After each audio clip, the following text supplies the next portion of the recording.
Now, I don't think Samoan music has ever been categorized. Honestly, do you know offhand if it has? Samoan music is just Samoan music as a blanket. They put it in world category a lot. But I mean, amongst ourselves. Yeah, so that's the question. What is Samoan music? What makes music Samoan? Is it the language? If you sing in Samoan, no matter what type of instrumentation you use, no matter what type of genre that you are imitating, Right.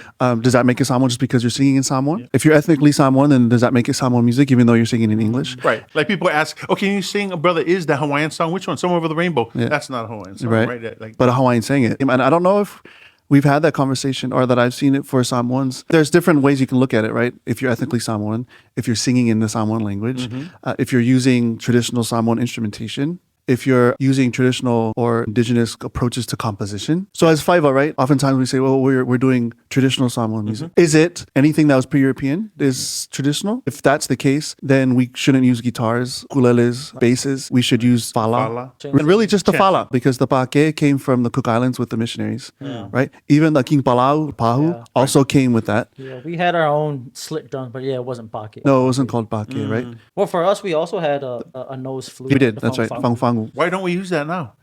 There's the keyboard.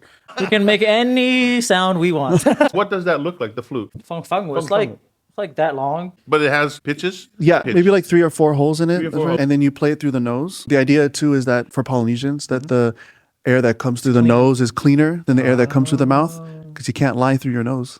What about Pinocchio? People say, oh, I love traditional Samoan music.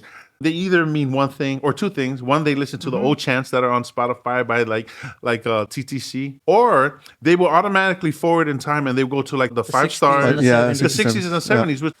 For bands like the 5 Stars or the Golden Ali'is or a lot of these bands, the format that they have is pop music. It's popular music. It's just the language being used is Samoan. But if we are to be honest with it, it's really not necessarily traditional Samoan. Or jazz music, or jazz, or any of the other music that was popular at the time in the 60s and the 70s and even in the 80s. Right. Who were the most popular in the 60s and 70s, by the way?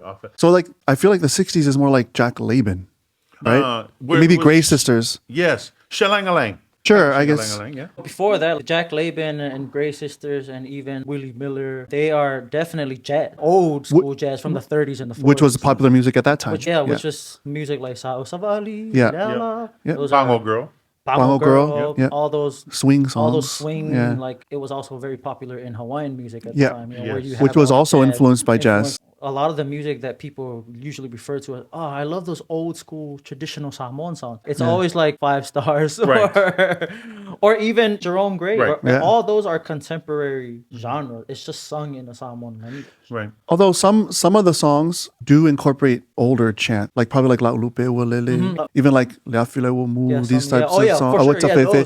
Those are old. Yeah, those are but then those groups redid them in the more contemporary style for their time, for sure, yeah. But like songs like La Usa, Moai, those are very country. So Tiama'a would have been... Yeah, Tiama'a also falls in that. The golden 70s. Like, they were definitely in that singer-songwriter folk kind of all of those, for sure.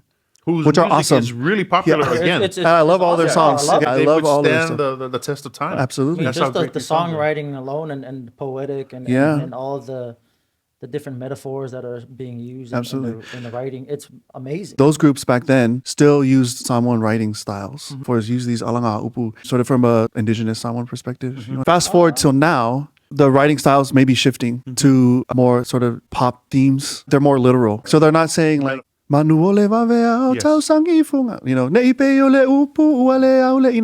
that's pretty poetic. I would say there are still Samoans that write in that. Yeah. But there's also that newer thing that you're talking about, which I would agree. Is just signs of the era, the era that we're in, for sure. Now, with that said, people ask, how would you describe your music? There's reggae Samoan, hip hop Samoan, country Samoan, blues Samoan. There's heavy metal Samoan, R&B Samoan. R&B Samoan, right? Yeah. Where do we lie, and how would we categorize? I have a name. I have a name but I'd love to hear what your thoughts are.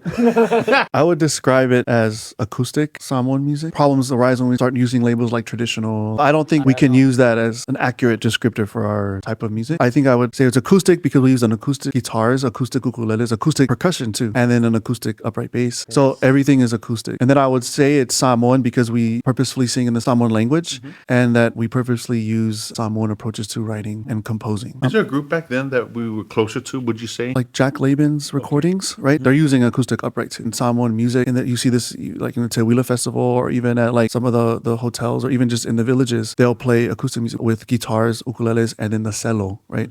And the cello then wouldn't be the full upright bass. Instead, it would be bucket and a string and then the broom handle or stick, and that would be the bass, right? And it has the same effect, just doesn't have as many notes. But that's what FAIVA is. So what's your name for So when I was watching this documentary, right, they were basically adding like someone plus like whatever that genre would be, you know, or trap or whatever that is, right?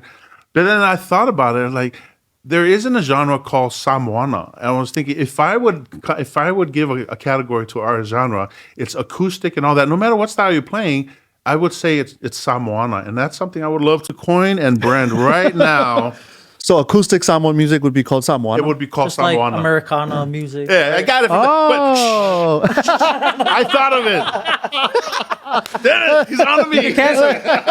I like that. Yeah. Samoana. That's the beauty of us also being basically kind of the frontier of it. We are trailblazers, and we can name things as we see fit. And if Why somebody not? has Why not? somebody has something to say, we can all discuss it. Yeah. You know, I agree. everybody, we welcome everyone to Join in this conversation. Yeah. And that's part of it. Like Samoan music belongs to all of us, to all Samoans. Everybody has a say. Yeah, it's up to us to negotiate what is our music and who we are and how we go about it. And it's not up to any one of us. It's up to all of us. It's an awesome thing. And also, someone shout out, someone. Shout out Marist.